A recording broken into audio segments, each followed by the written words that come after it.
Hello mga kabakyard, no? Welcome po muli dito sa channel natin mga kabakyard.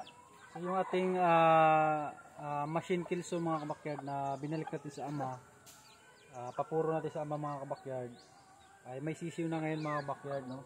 So wala tayong mapaglagyan pa mga kabakyard, kaya pansamantala dito muna natin sila ilagay sa ano.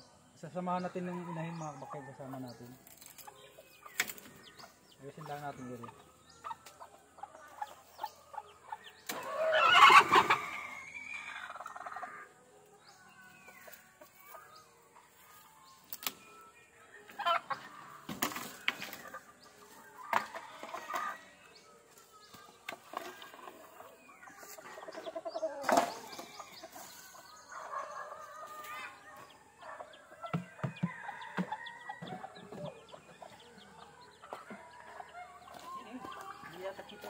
Kita?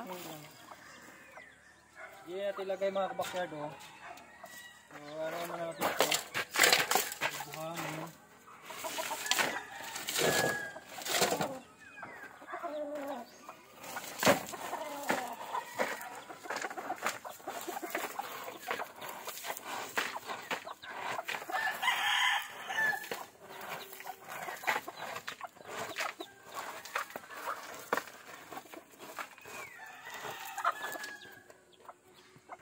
Bago ilagay natin rin mga kabakyard.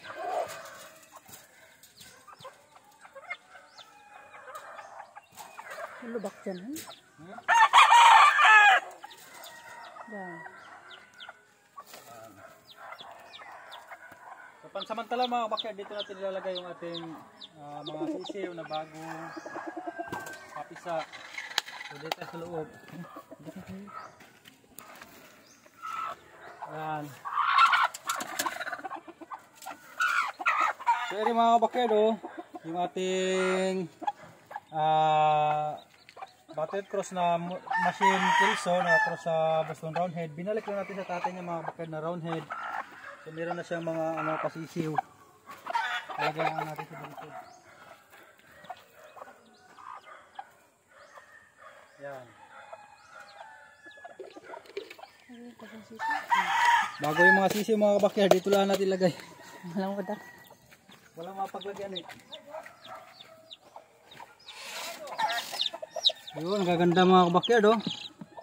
Isa, dalawa, tatlo, apat, lima, anim, pito, 8 piraso mga kabakyard. Mayroon 3 mga kabakyard na itlog. I-candling natin mamaya yan. Kung may laman, ilalagay natin sa incubator. Yan. So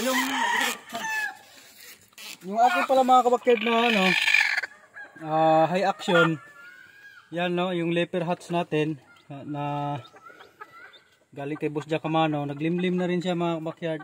11 din yung itlog na pinalimliman natin sa kanya. Yan. So ito mga kabakyard sila, oh. Cute.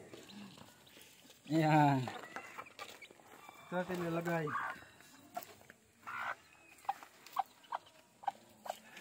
Dari dito.